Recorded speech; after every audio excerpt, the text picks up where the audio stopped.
Hello again, and welcome to At the Podium with Manuel Amezcua. I'm a financial advocate, CEO, father, husband, and as you all now know, a massive sports fan. I'm obsessed with encouraging people to dream and attack the unique vision that they have for their life. And through the lessons of their life story, they might inspire others to do the same. We built this podcast to share the stories of the highest performers in my life with the hopes that they might inspire you to continue to attack your hopes and dreams. Folks, today my guest is my dear friend Billy Burke, former Michigan State quarterback.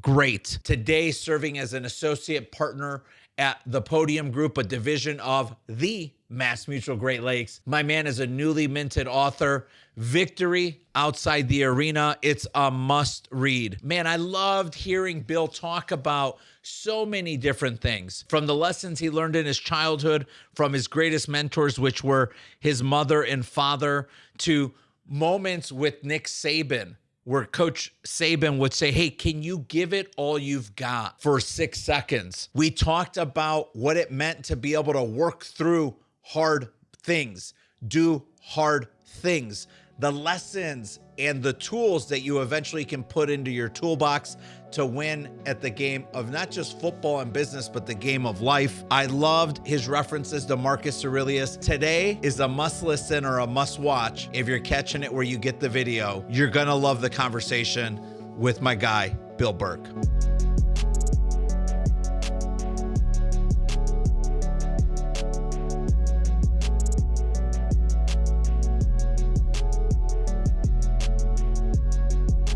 Man, what a great way to rip into Mother's Day weekend than with my guy. I gotta say, I'm super excited to have Billy Burke here.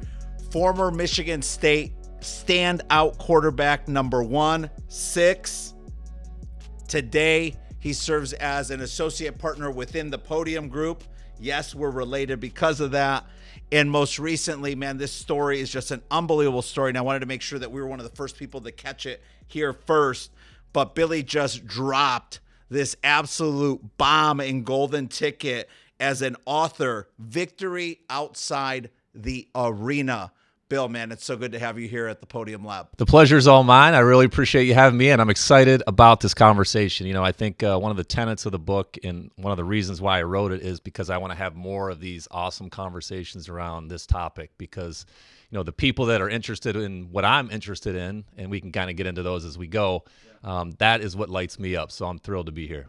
Man, and you know what? You just said that, and I'm so glad you said that. We're going to go to the childhood no matter what, because I want to get into that conversation, and your incredible wife, Christina, and your children, Blake and Brooklyn. You know, we talked about the fact that they're gonna love this conversation today, and I'm so excited to unpack the story of your life, not just for all of our listeners and the people who rooted you on for 4 incredible years while you played at Michigan State and slung the rock, but this is going to be such a gift to your children. And when they have their own families to be able to say, man, this was your grandfather, right? Look at this incredible story. The good thing for you is you've lived an extremely healthy life. So you're going to be around for those great-grandchildren and maybe even the great-great-grandchildren. But that's one of the reasons that I was so excited to also record the story.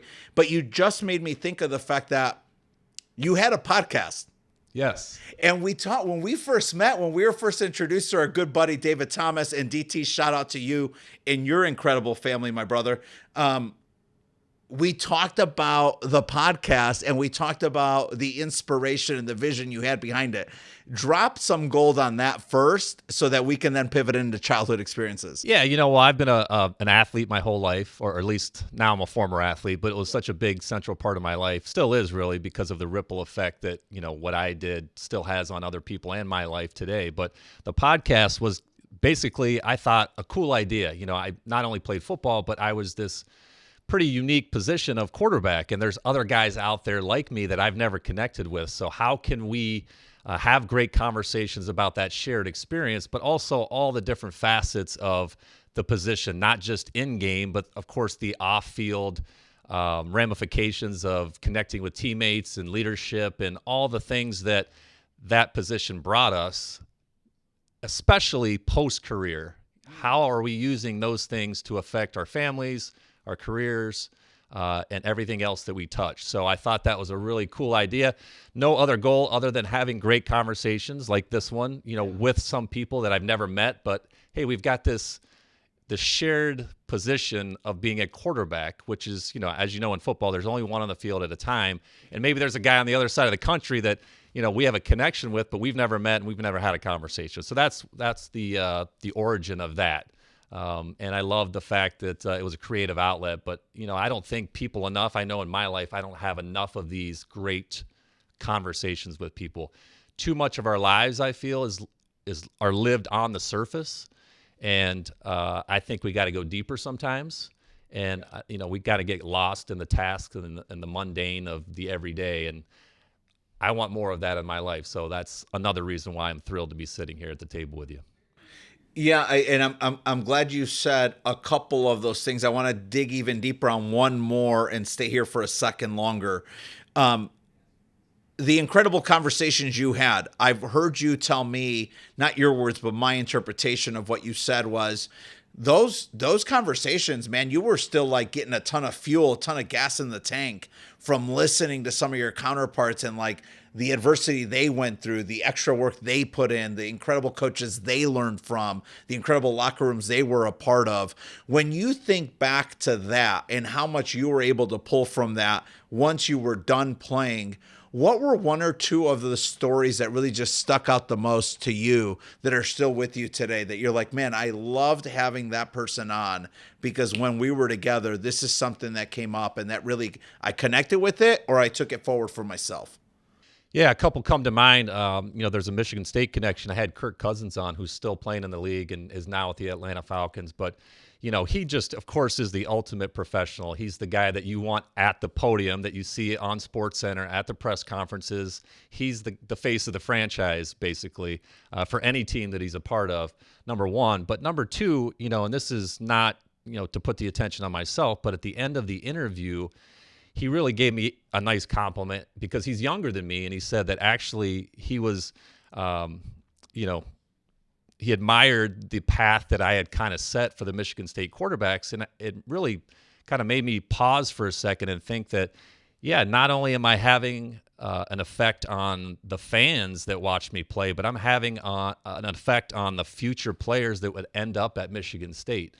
So I was very humbled and grateful to hear him say that because I never thought of a guy that's now in the National Football League playing quarterback at one point in his life was looking up to me as laying the foundation at a school where he eventually would go on to play. So that was number one. And number two, I grew up in the 80s falling in love with football. I mean, if you know me too. The NFL in the Billy 1980s. And I are the same age. And I, of course, at that time was following quarterbacks. This will speak to your heart, the 1985 Bears. Jim McMahon somehow got him to agree to have a conversation with me. But just his grit and his love of his teammates would eventually have Mike Tomczak on the show as well, who was Jim's backup in Chicago, and how Jim went to bat with the Chicago front office for Mike in so many different ways. It was just amazing. I mean, for a guy that had so much attention on him and seemingly, tried to attract that attention, and let's be honest, in a lot of ways he did. But man, for him to go the extra mile and show that love for his teammates, I mean, he's a legend. I don't care what you say about him or what his stats are. He's an absolute legend. So, how could I not just gain so much knowledge and entertainment and just fulfillment from having those conversations, not just with great people, but people that have been through a lot in their life, not just during their football career, but, Jim's been through health issues since he's retired. Yes. So, man, just to see that perspective from so many different people and learn from them. And like you, as a host of this podcast, I feel like hopefully I've absorbed some of this stuff and it sticks with me as I move forward in my own journey. I'm never going to hate stories about Kirk Cousins or Jim McMahon in my 85 Bears. Absolutely. I mean, never. They'll never be duplicated. No, you're absolutely right. I could talk about the 80s all day. We'll do another show just about the 80s. Totally. We've both talked about how in the space of high performance and having the blessing and privilege to be surrounded with high performance, both in sports, business, and life, belief comes before execution. Share with our listeners a little bit, because everybody knows the Michigan State story, and then people know the second chapter story of you as a business professional today. But share with our listeners briefly, like, where did the belief of you and football, where did that first develop? Wow, great question. I think the belief came out of love. I loved the game. I can't even to this day describe why. I love the feeling of the leather in my hands. I loved the look of the ball as it went through the air. I loved the ball reaching its destination, its intended destination. And I just loved the physicality of it, not necessarily taking the hits, but just being a little out of breath, testing yourself, pushing yourself, feeling what that's like to kind of push yourself to that edge. I think that's what we all want. And there's a lot of that theme in the book. It's like, hey, are you going to sit on the sidelines? Do you want to sit on the sidelines? And if you do, that's okay. But I want to know what it feels like inside that arena. I think it's better to be in there and lose than it is to be on the outside and not know. So there was some sort of innate attraction to that quote unquote arena for me. I didn't realize it at the time. Of course, I was 5 years old. I just knew I loved the black and gold of the Pittsburgh Steelers that I was seeing on TV. And I wanted to be Lynn Swann. And I remember playing catch with my dad in the street one day. And, he said, what position do you want to play? Because this is before I even started playing organized football, because it wasn't available at that age. Yeah. And I said, I want to be a receiver. And he said, nah, be a receiver. Why do you want to be a receiver? And I said, I don't know. It just sounds fun. Lynn Swann, 88. He goes, no. You're going to want to be a quarterback. And I didn't even know what he meant or what it meant to be a quarterback. But so that was, I still remember that in my head. And it's just funny how it worked out many, many, many years later, 16 years of playing the position and just gravitating towards it. And the story of how I became a quarterback, when I did move to Ohio, begged my parents, can I please go out for organized football, Pee Wee football? I think the practice season had already started. And I went to practice. The coach said, okay, well, welcome. Take a lap around the track and meet us up on the hill. So we were doing receiver drills, and the coach was throwing the drills, and he threw the ball over my head. I didn't catch it.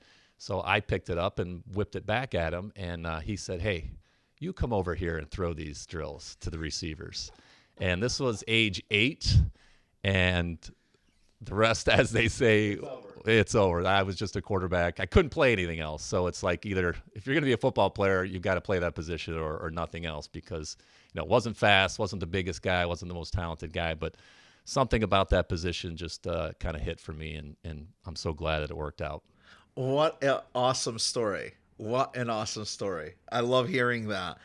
Man, I forgot it was 16 years of football. Yeah, I started early and just feel so blessed. There was, and I write, of course, about this in the book as well. There's always, when you're a player, it's like there's always the next season. There's always the next game. There's always more. There's always another chance to prove yourself or test yourself. As much as those losses might sting, there's some satisfaction in knowing that there's another opportunity somewhere. But when that door closes, and we all know it will, we're never really prepared for it. It's like, now what? So, but no, looking back and reflecting, it's such a huge part of my life. And now being in my mid-40s, I've got an even new perspective on it, because now I've got kids who are falling in love with it. And it's something that you can just take with you for the rest of your life and lean on every single day. The lessons, and we haven't even mentioned my coach at Michigan State yet, the lessons that I've carried with me and continue to lean on and need, and are so grateful that I absorbed those and was exposed to those. Yes. You can't replace that. You can't put a value on that or a number on that. And that's why I'm so passionate about sports. For my kids, they're both athletes. It's the foundation, really, of everything. It's a foundation of why I'm sitting here across from you right now, surrounded by jerseys on your wall. Yeah. And so I'm just so grateful for that. What a blessing, right? High school. Fondest memory from high school? Wow. I guess it's got to be on the football field, on the gridiron as well. The coach at the time, I was a freshman and ran the wing tee, if you know what that is. Very run-driven, not a lot of passes during the game. I was 6'4" at this time. The assistant coaches were saying, hey, the guy's got an arm on him. We're not having a lot of wins here. Maybe just give him a shot. No. Juniors and seniors play. You've got to wait your turn. Finally, somehow, my sophomore year, midway through the year, I got the opportunity. I got the call, and I went in there. We played some big Division I powerhouse. Didn't win the game, but ended up throwing for like 250 yards, a couple of touchdowns, and at that point, I remained the starter through the rest of my career. So that was a turning point for me on that level to say, hey, I can compete at this level, and maybe even excel. And funny thing is, I'd come off the field after a touchdown, and my backup quarterback, who was the coolest guy, he was older than me, he said, hey, you're going to be getting so much attention from colleges and scholarships that, to be honest with you, Manny, I had no idea what a scholarship was. I didn't know what that meant. I was such a fan of the game, of watching it on TV, I didn't even pause for a second to realize or think about how people got on TV to do the thing that I dreamed about doing. Yes. That's how naive I was. But I quickly learned and found out the process and, all the behind the scenes of how people actually get from high school to college to live out their dreams. So, that was the turning point. And I'd say my favorite part of high school, because then the belief that we started this show with was solidified in me. Yeah, it moved beyond love of the game, and it moved to, okay, now I believe in myself, and I think I got something here. What's the name of the high school? Howland High School in Warren, Ohio. Yeah. And who would you say had the biggest impact on the captain, the teammate, the performer that you showed up as in high school? Well, I have to go back to my parents and tell you another story. When I was about 10 years old, so this is a couple years after I had started playing organized football, there's weight classes at that level, age and weight and all that stuff. They don't want anybody to get hurt. Big red stripe. Yeah, I wasn't the 200-pounder at age 10, Yeah. I started to come home with a nervous stomach because the head coach he had this loud, booming voice. It's just how he communicated. Wasn't a bad guy. But I was just like, man, this is uncomfortable. It's not fun right now.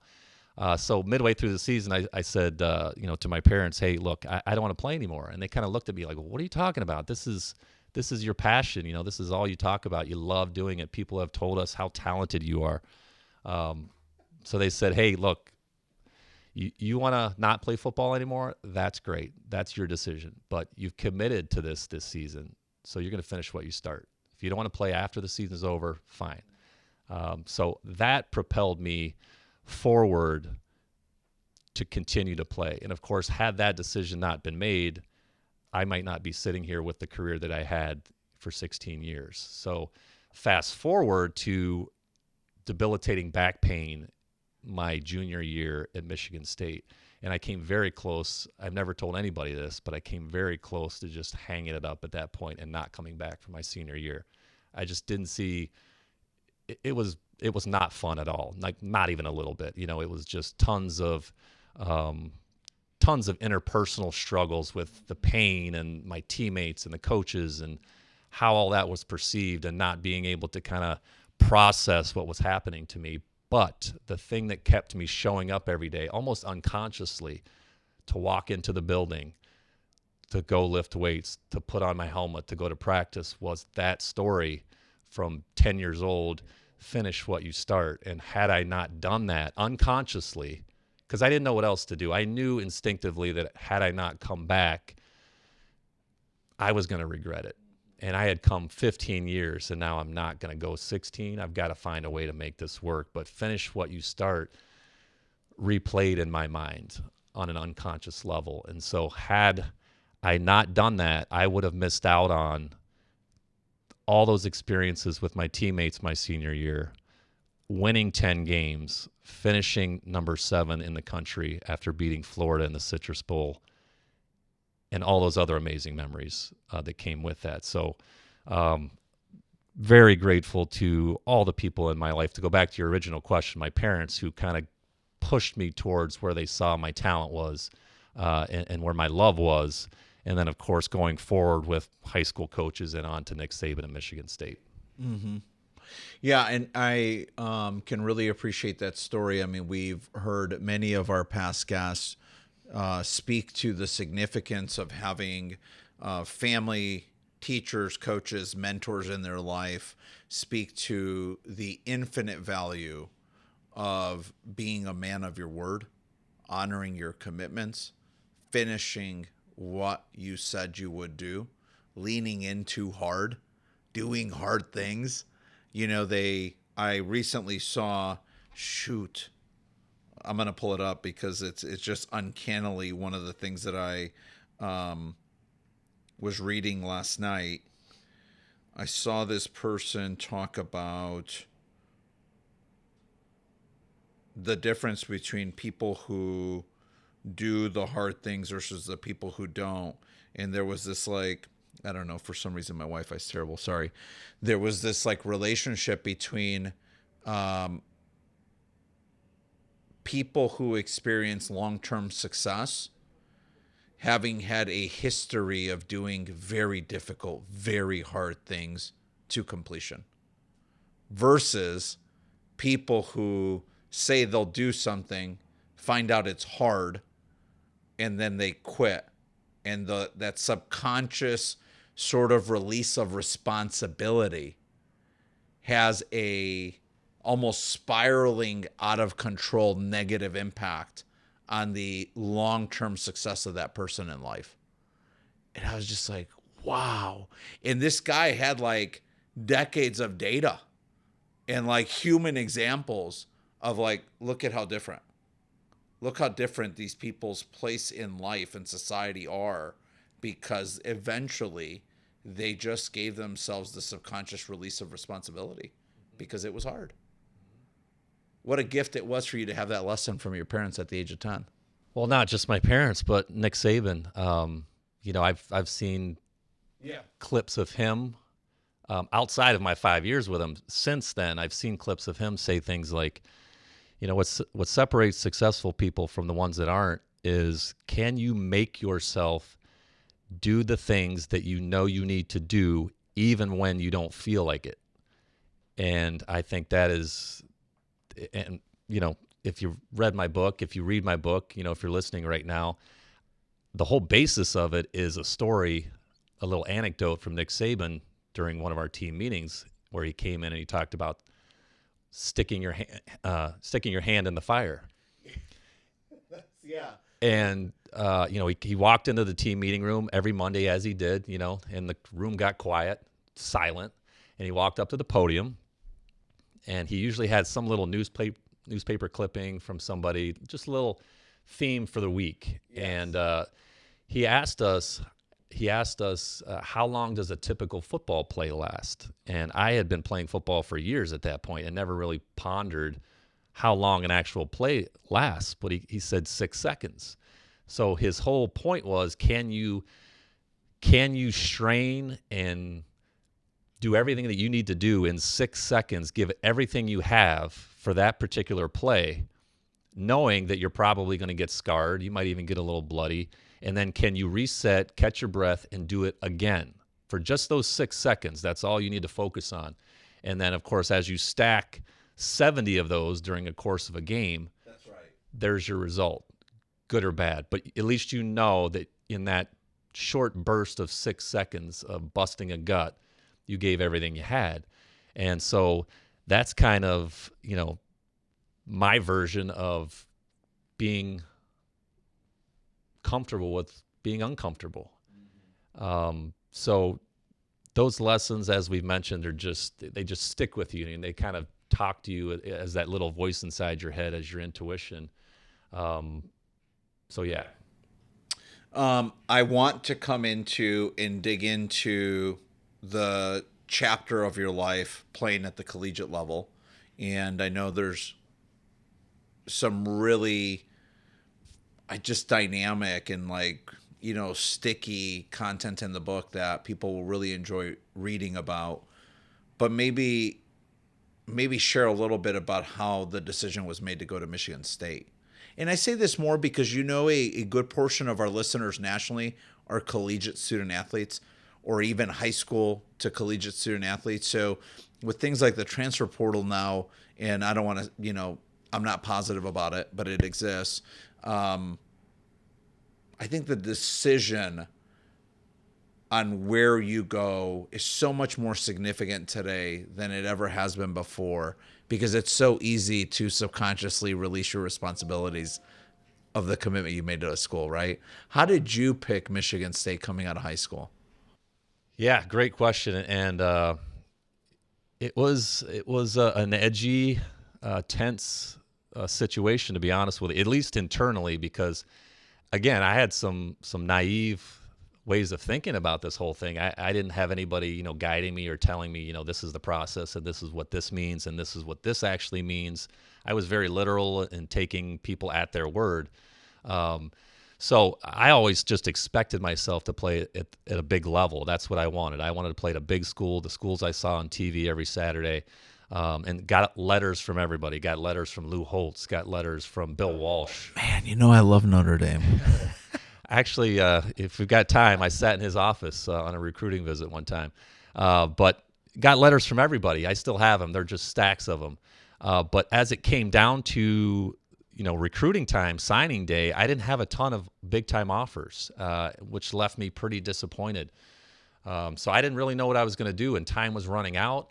I was local in Northeast Ohio or close to Youngstown State. Now, Youngstown State is not a Power 5 school, but at that time, Jim Tressel was the head coach. Yes. And they were winning national championships at the 1AA level, which is now renamed, but you know what I'm saying.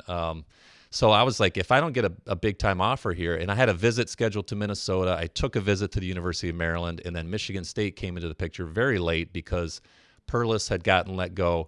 Nick Saban was coming from the Cleveland Browns late in the recruiting season, and I had never heard of Nick Saban. I don't think a lot of people had, but he was the defensive coordinator at the Cleveland Browns. So I didn't know what I was going to do. I didn't realize that the only thing that mattered was a scholarship offer on paper. Your letters with the nice logo and the gold helmet from Notre Dame on the outside of the envelope, that doesn't really mean a whole lot. It's nice. It makes you feel good. But at the end of the day, there's only so many spots on those teams, and there's only so many programs. So fortunately, when Saban got hired, Jim Bowman, who was the recruiter for that particular area of the country at the time, came out. He saw me. You could tell they were moving quickly. They had to scramble to get some recruits because they were late in the recruiting season.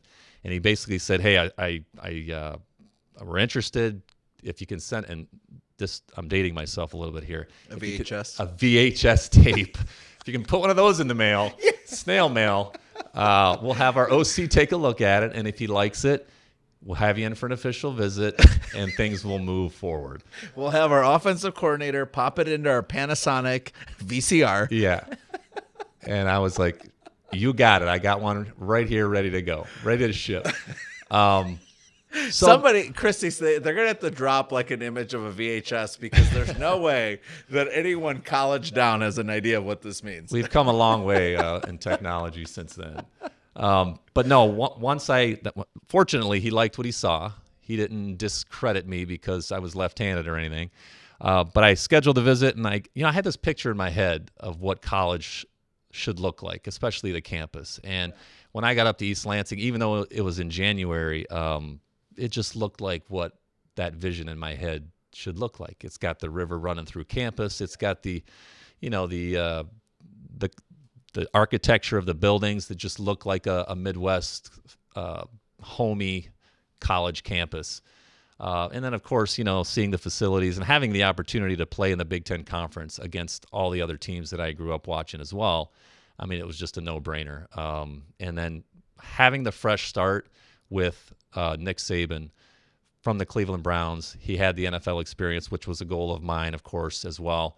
So I took a shot, committed on that weekend, on that visit, and never looked back. And I am just so grateful that I made that decision because even since then, learning what Michigan State means, not just to me, but of course, so many people across the entire globe, I just feel so fortunate to have been a part of it and to continue to be a small part of it from a history perspective. And what I was given the opportunity to do, of course, with my teammates and coaches, you know, and for a lot of time after that, I thought that I had failed, that I had not achieved my dream of playing in the NFL. I had a couple cups of coffee there, but never really made it to that level. But now I've since realized, only in recent years, I did achieve my dream. I got to do things that most people on the planet will never have the opportunity to do. And so for that, having that perspective, I'm floored by the fact that I spent all those years thinking that I had failed and that I had come up short, when in fact, I lived it. I became the person that I watched on TV when I was a kid. And so, man, it's been a ride, and it continues to just hit me emotionally, you know, when I think about it and talk about it, because I'm grateful. I'm just grateful for it. Yeah, what a gift of a life. I mean, I said that to you when we first met a couple years back, and I remember we literally just were having a cup of coffee, and I'm like, man, I really think you'd be great at this business. And I was just like, everything, like the stories, the conversation about even, you know, your relationship with Christina, and as a father to Blake and Brooklyn, and, you know, being athletes, and, you know, talking about health and nutrition. I was like, oh my gosh, my wife Samantha's going to adore him. Like it's no doubt that you've set a very high standard for yourself your entire life. And that's reflected in what you've been able to experience as a result of consistent achievement. You know, like, you really think about, like, the reality of someone's life is, yeah, this is what it is, but it's a reflection of consistently achieving or not, you know, and how special it was that you got to have a couple NFL cups of coffee. Yeah. You know, because we all dream it. Like, this is the thing. Like, I mean, you know, you and I hang out with mostly men who all dreamt of playing in the NFL. Yeah. We just all did. Who did not throw a football when they were little? Even if we sucked at it, who did not have a football? Who did not get a football as a gift at some point in their childhood, watch an NFL game, watch college football all day Saturday, dream of Lou Holtz? Like, who didn't do that? Bo Schembechler, who did not do that? Everyone did. Yeah. You know, and you got to play it at the highest level. Yeah. Right? Yeah. Yeah. So congrats, brother. Thank you. It was very special. And, man, you know, when you're that age, again, you're a little naive. You don't understand what you're experiencing. You know, playing in front of 75 or 100,000 people is just kind of your version of normal. Oh yeah, we're hopping on a plane, going to play in Hawaii for a bowl game. Sure, let's do it. My sweats. Yeah, it's but you know, you realize as you get a little older, a little more perspective, that that's not normal. It's not even close to normal. So yeah, it was truly a blessing. And then we haven't even touched on the relationships and the shared experience with hundreds of other guys from all over the country who have the same dreams, who come together towards a common goal. It's just magic, man. It really is. And then to be able to have the elation on the field when the clock ticks down to 0, knowing that all that work and all that effort that you just put in paid off, at least for another week. The euphoria of that, but also, as I touch on in my book, the extreme lows and dejection of losing. You know, I had the great fortune, along with my teammates in 1999, my senior year, of going up against the rival Michigan Wolverines in Spartan Stadium. They were ranked 3, we were ranked 11, and they had a guy playing quarterback by the name of Tom Brady. Long story short, we pulled that close game out. We beat them, which was the absolute pinnacle of that season. But less than 7 days later, we go on the road to face another future Hall of Famer, and Drew Brees in Purdue, and we get crushed. So going from the top to the bottom in 1 week, yes, those are two completely different feelings, but when I really think about it, there is some sort of satisfaction to all of it.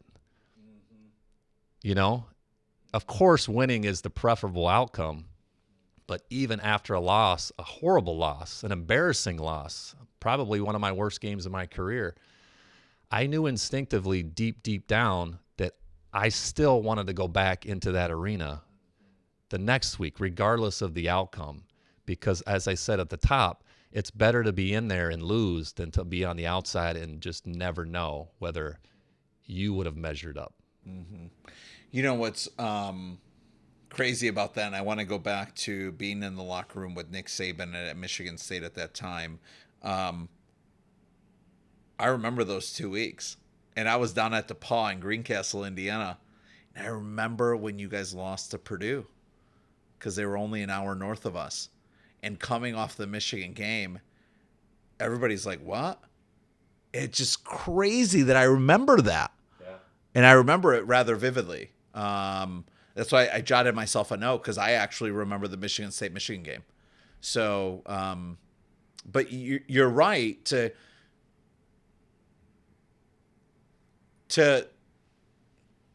do what it took to just be in that game and be the captain and the general of the war on the field was a privilege and a gift, and many lessons learned in both of those days, right? Oh, countless. They're still kind of coming out of the ether a little bit, many years later. And I think that's really the blessing going forward. It's the ripple effect. It's not just a snapshot in time, that game or that season.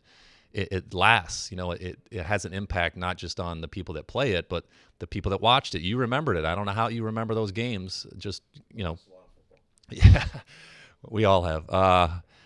Yeah, so it's just, it's special. It's just, it's sports, we look at it, from a fan's perspective as, yeah, it's just something to kill time, or it's entertainment.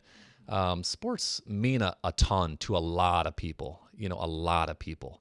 And I can talk to people that I meet every day about a lot of different things, but when I say something related to sports and they are connected to that emotionally, whether it's that team, that player, that sport, they go to a different level from an energy perspective. And I can observe that. And let's analyze that for a second. Why is that? That's because I think everybody has that inside them, whether they're an athlete or not. They're watching those games on TV, yes, for entertainment, but they're also watching in admiration and maybe a little bit of envy, not in any way other than, hey, I want to know inside myself, if I was in that situation or when I'm in that situation, can I triumph like my favorite player, my favorite team? Can I test myself? Do I have the courage? Do I want to feel like having teammates with me who are striving in the same direction that I am, and knowing that if we triumph, we are going to celebrate together, and if we fail, we are going to pick each other up. That is a special thing to witness, let alone participate in. So we can't overstate, I think, the importance of sports, not just, at the professional level or the college level, but at the youth level as well, because as I've mentioned, for me, that's where it all started. That's where the impression was made, and that's where the attraction began. Let's talk about, everyone knows the book that's been written now of Nick Saban's life, right? Okay. Most would argue greatest football coach in college football history. But when he went from the NFL to Michigan State, there were a lot of questions to be answered. What was the tone at the top playing for somebody like Coach Saban at that time? Well, I tell people this at least once a week. The Nick Saban that I played for is not the Nick Saban that everybody knows now with 7 national titles. Nick Saban at that time at Michigan State was trying to make a name for himself. He was in his own arena personally, and I think professionally, trying to get to where he wanted to be in his career. So obviously, that that version of him, I think, was a little tougher than maybe later in his career after he had some wins. It's human nature, right? And you gain some age and some perspective. And I think that at that time he was not the easiest guy to play for. I think he was figuring out his own personality and what was needed, in terms of emotional intelligence for each individual player and managing them, also trying to get wins on the field. So the tone was very serious. It was very business-minded. And it was, hey, we've got to do what we need to do on a daily basis. We need to stick our hand in the fire for 6 seconds and follow, it takes what it takes, right? Yes. Do you want to be successful? Great. Okay, there's a formula for it. Forget about that outcome. Forget about what the scoreboard says at the end. These are the things that we have to do to get there. And so the tone at the top was very, very, luckily I was on the offensive field and he was a defensive coach. So he was kind of managing, overseeing the defense a lot. Yeah. But we had an offensive coordinator that was kind of the offensive version of a hardcore Nick Saban, Gary Tranquil. So, small guy, looks like Yoda from Star Wars, but man, you better have your head on straight when you come out there, because he demanded almost perfection. And his whole thing was, hey, if you can't handle me being hard on you during this 2-hour practice, how are you going to handle it when you're getting booed by 75,000 people on Saturday? And he was right. And he was hard to play for, but he got the most out of me and the most out of a lot of players. Now, was it fun to see my roommate, who was a linebacker, laughing at us as we were getting ripped up and down during practice? No, that was not a lot of fun, but, all part of the entire experience of the camaraderie and, your teammates and kind of busting each other's chops a lot during practice. But no, Nick Saban became what he is now because of all of those things that he instilled in all of us at Michigan State. That's where the process was born. Everybody talks about, his process, and it's been featured on 60 Minutes. But the Ohio State game that we played in 1998, where we upset number 1 Ohio State at the Horseshoe in Columbus, that week leading up to that, that's where his process was born. And he knew that we were up against an almost impossible feat in taking on this juggernaut at Ohio State. And he said, forget that. Forget trying to win the game. Let's just focus on the process and not the results. And it worked, obviously. And that's where everything after in his career kind of came about. So, again, as an observer, it's just been really awesome to see his career unfold since the time that I've been with him. And I can make parallels between what he did at Alabama and what he did at Michigan State. He didn't change anything. I actually went down there a few years ago just to kind of see him. I hadn't talked to him in 20 years. And I just watched walkthrough, which is always on Friday, just like it was at Michigan State. And it was exactly the same. I thought, wait a second, they're winning national titles. They got to be doing something different, because we didn't win any national titles at Michigan State. The exact same walkthrough.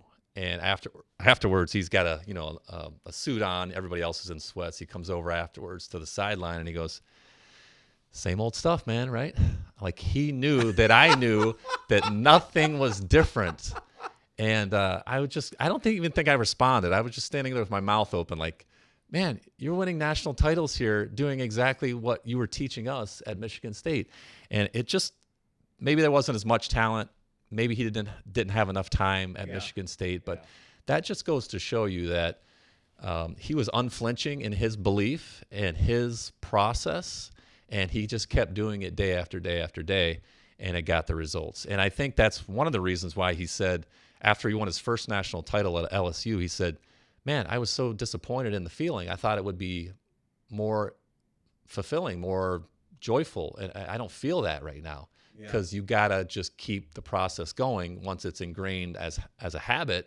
And he was on to the next thing of trying to recruit the next guy to get to the next game, the next season, the next title. Yes. But it was amazing just to see him at work as an observer at a different school doing much the same that he instilled in us at Michigan State. Your 4 years at Michigan State, 6-6, 7-5, 6-6, 10-2. That was an awesome season. Okay, so even with the 2, that was a really special season. And I often think of the quote from Jerry Rice where he says he just could never understand how someone could not give 100% when it's 100% their choice. And I was like, wow, man, to go from like a 500 club to just all of a sudden that your senior year, and your stats were actually kind of better your junior year. Oh, yeah. But your senior year, 10-2. You talk about those 6 seconds. I love that. I'm glad you shared that today, right? It's do your job for 6 seconds at the best of your ability. What was the difference that year? Yeah, I've thought a lot about that. I think my junior year, we as a team, number one, didn't have an identity. And number 2, I don't think we had that belief yet. We were forging it, we were forming it, but we were very inconsistent. For example, we go on the road and we beat number 1 Ohio State during the 8th game of the year, where everybody had said, that's the national championship team right there. They're going undefeated, no questions about it. And we were 28-point underdogs. For those keeping score, that's 4 touchdowns. And we pulled that one out. But we also lost to an unranked Minnesota team on the road. We lost by, 2 or 3 points, a game we should not have lost. So we were up and down, very inconsistent. We beat Notre Dame that year, which was a ranked team. We lost to unranked team. It was completely backwards. So we didn't have an identity, and I don't think we believed that we could be that nationally ranked top 10 team. I think beating Ohio State, who was number 1 in the country my junior year, gave us some of that belief. We understood that we could play at that level. So that bled into 99 when we just said, hey, look, this is it. We're going for this. This is our season. And we beat Oregon, Notre Dame, Penn State, Michigan, Florida, all the power players that year. We did have the 2 losses.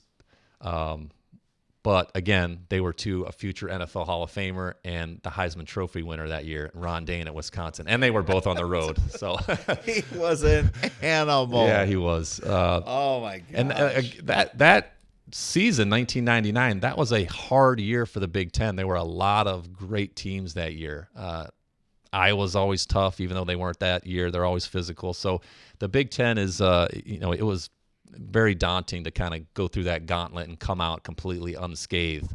But no, it was a great year, and man, what a level of satisfaction because of the inconsistency of the previous seasons. Yes. Just to kind of realize the fruits of our labor, even though it took a long time. I mean, there's a lot of dark work in those early mornings that nobody sees, not just in a day or a week, but years. And finally to be able to get to that level where, the dream really is realized. And then for me, again, as I mentioned, I almost didn't come back for that season, but to be in the bowl game on January 1st, 2000 against Florida, Steve Spurrier throwing his visor in frustration. The game is tied. We have 3 seconds left. I am the holder for the field goal. We're lining up for a game-winning field goal. And my buddy Paul Ettinger, who's the kicker, I had been with him. We worked closely together for so long.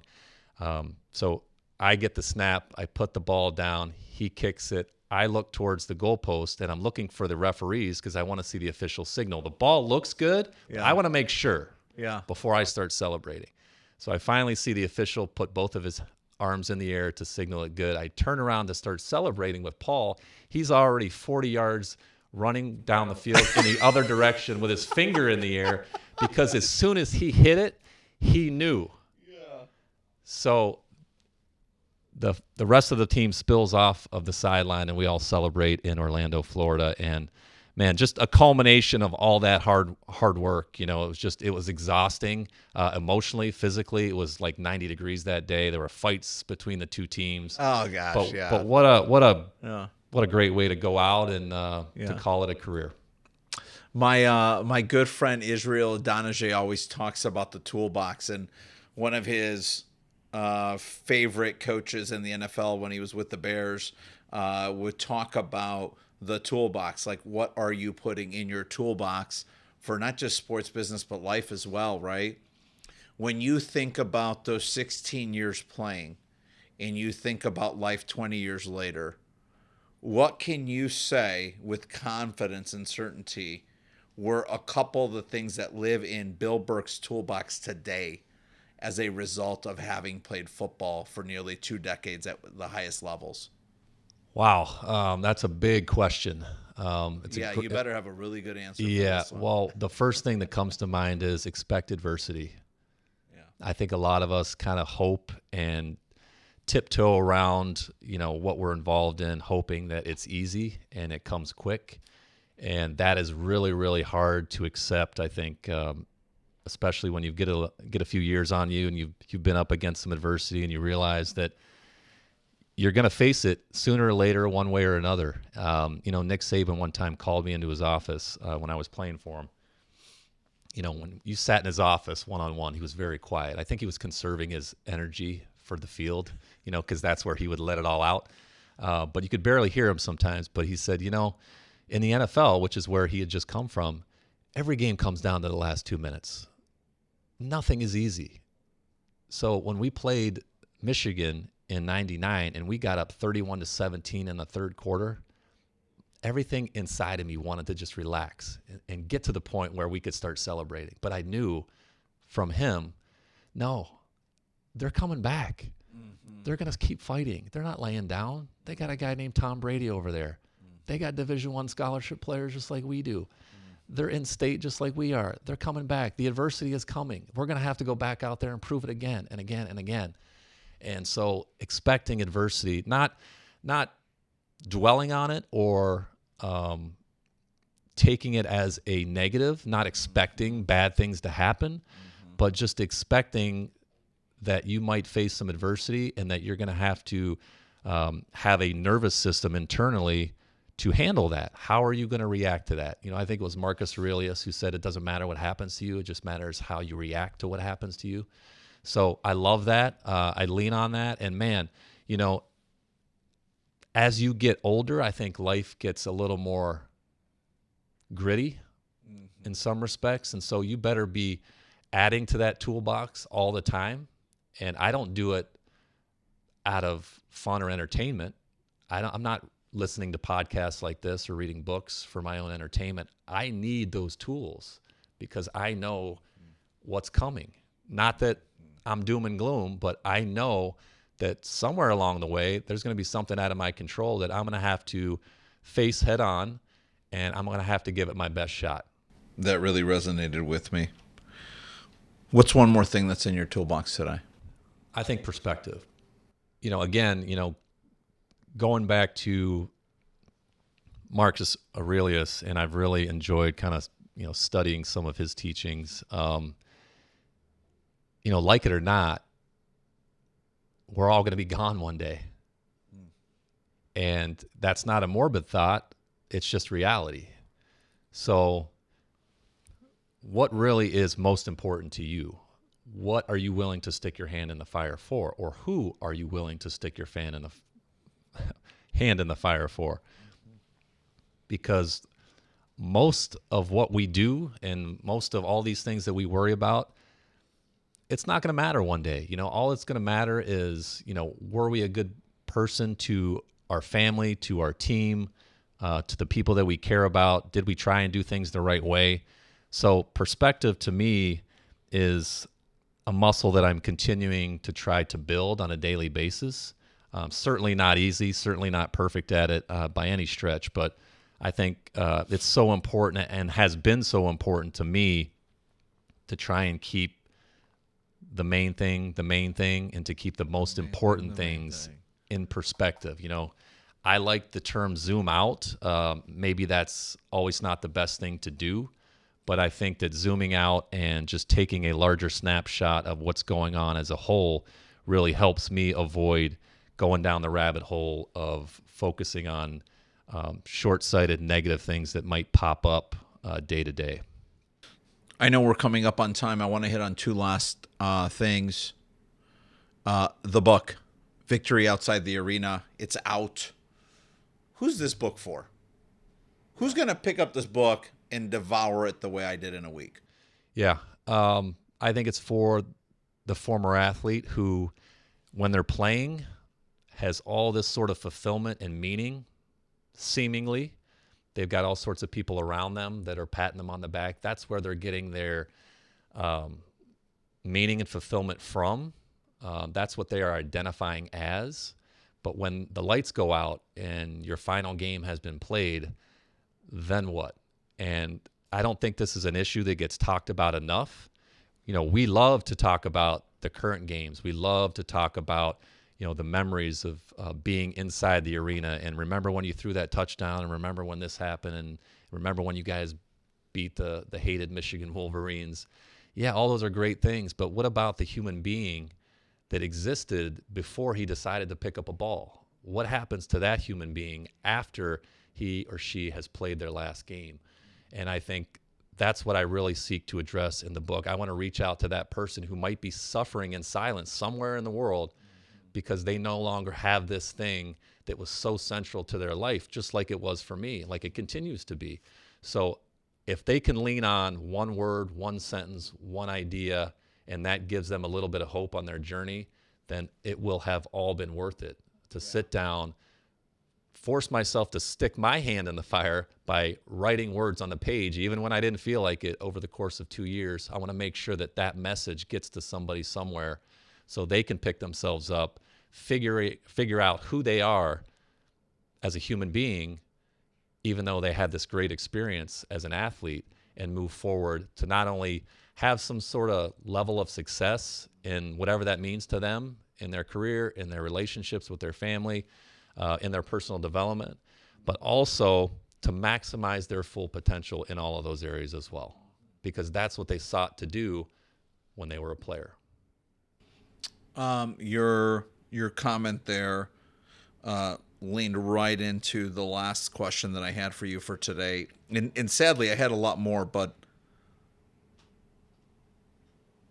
it was just so great to hear you really unpack these moments in your life at such a level of depth that I did not have to prompt you. So thank you. But you talked about the lights going out, and in our business, and you and I have talked about this before, right? We're in the business of financial stewardship and advocacy. And I still think, and I'll say it now, Mass Mutual Great Lakes is the top firm in that space, fighting in that space for the communities that we serve in the state of Michigan. And in having you as a teammate, to Paul Davis and Connor Cruz, other Michigan State greats. I mean, what a blessing that's been, right, to add you to the team and have you with them fighting every day on behalf of your clients. The lights will go out. The lights go out. And that is what I love about Marcus Aurelius. And it's like, man, that's some perspective. That's savage-like perspective, right? Really, really can reset you on, man, was I really just worried about that? Was I really just upset about that? Was I really just throwing a grown man temper tantrum about that? Like, what is going on, right? The lights go out. We talk about our children all the time when we're together. We talk about generational impact. We talk about legacy. I know that this is consistently on your mind in a healthy way. But what is the story that your children's children will know about their grandfather? That's a great question. And, my answer is, and I wear it around my wrist, I want to leave a legacy. And that can mean a lot of different things. And the thing that I'm really proud of, especially with my kids, is that I am building that legacy every time I'm with them. And how I do that is by filling their mind with things that will have a ripple effect not only on their lives, but on their kids and their kids. And the work that I'm doing every day on myself is the foundation for that legacy that I want to leave to them. So while I mentioned before that, I have to put those types of tools and that type of knowledge in my own toolbox for myself, I want to make sure that those lessons are passed on to them, even beyond what Nick Saban taught me, even beyond what I learned being an athlete. I am filling up myself every single day in some way. and relaying that to them, even when I get the eye rolls of, oh, come on, Dad, not another life lesson today. Can you let me complain for a minute instead of trying to teach me something? But I power through because I read in a book somewhere, they're gonna resist. It's kind of their job, right? As teenagers, they're gonna resist, but I'm gonna keep pushing forward because I know somewhere along the line that it will sink in and it will resonate and it will carry them forward. And I have an example of this that it just popped into my mind. My wife and my daughter were on a trip this past weekend in Florida, and this past Christmas, I had given my son these little copper charms that you can put on a necklace. And one of them said, and it's right in line with Marcus Aurelius and the whole Stoicism thing. One of them says, memento mori, which means we will eventually pass away. Enjoy your life, have perspective. The other side of the coin is memento vivere, which means remember to live. So they're two sides of the same coin, right? So my daughter is in Orlando at a cheer competition this past weekend. I get a text from her when she's gone. She's at the park riding roller coasters. And she says, she texts me she said, hey, Dad, I just saw a man on his forearm. He had a tattoo that said memento vivere. And she said, I thought of you. And it just hit me hard because that gift that I got for my son wasn't for her. She just heard it, saw it, absorbed it, and remembered it. And now that one little moment at Christmas time for my son became a moment etched in her subconscious that she paid attention to in the state of Florida, made her think of me. So that is what I hope my legacy will be, is the knowledge that I can pass on to my kids, not just in life stuff, but so many different aspects. And that's part of the reason I wrote the book too. I learned a lot being an athlete, but I've also learned a ton since then. And you combine those two things, and I think I've got some value to give to people, to the people that want it. And regardless of whether my kids want it or not, they're getting it because they live in the same house as me. So they don't have a choice. I'm giving that to them.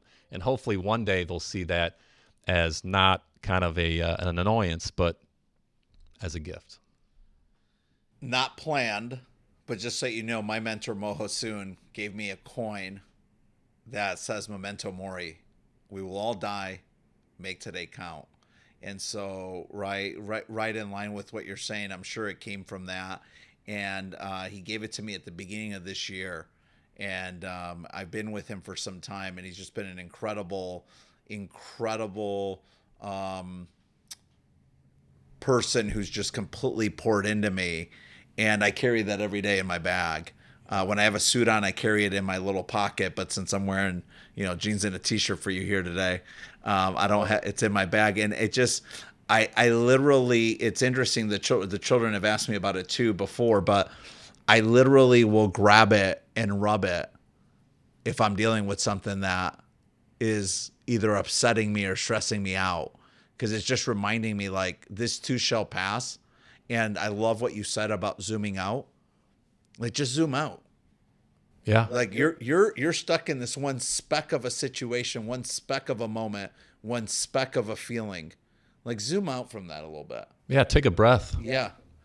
So I love that, Bill. Incredible being with you, folks. Listen, you heard an incredible conversation today with my guy, Billy Burke, former Michigan State quarterback, incredible player, playing with some of the very best of all time, playing for Coach Nick Saban. Today, Bill's an associate partner at the Podium Group, which is a division of MassMutual Great Lakes in the great state of Michigan. And just what a gift it was to have you on and to be able to talk about this now third, fourth, fifth chapter of your life now as an author, Victory Outside of the Arena. If people want to find out more about the book or want to follow you, where can they find that information? Yeah, you can grab the book on Amazon. Digital version, also the paperback version is available as well. Check it out. Would love to hear any feedback that anybody has. Hopefully, like I said, it resonates with somebody out there somewhere. That's the hope. That's the goal. Lean on it as you move forward with your journey. Can they find you on LinkedIn? Yes, absolutely. I'm on LinkedIn. Would love to hear from anybody that's listening that wants to talk more about what you and I have talked about today. And what's a good email address for you if they want to reach out? Bill at thepodiumgroup.com. Awesome. Folks, you heard it here first. Bill, great being together, brother. Thanks so much, man. Podcast fam, thanks so much for listening today again with our guest, Bill Burke. He was in the Podium Lab. Loved my time with him. You can connect with Billy on LinkedIn. Look him up, Bill Burke. It's Burke. Or on Instagram, Bill Burke _16. Bill Burke _16. If you like what you heard today, hey, do me a favor. Be sure to follow, rate, review, share the podcast with others. You can find it on Apple, Spotify, or wherever you listen to them. But you can also follow the show and support the show on Instagram, YouTube, and TikTok. It's at Podium _podcast. Post about the show on social media. We love it. It tells us we're doing good work. It tells us you care about us. It tells us you like us. You see value in what we're dropping week after week. And just know that we're going to show our gratitude in return when you tag us. Your support means everything. It's the only reason that we're doing this. So do me a favor. Subscribe and share. Subscribe and share. And if you could do that, that would go a long way for us in keeping the show exciting, dynamic, and bringing more and more great stories to unpack them here in the Podium Lab. Shout out to my podcast family. Go dominate your week.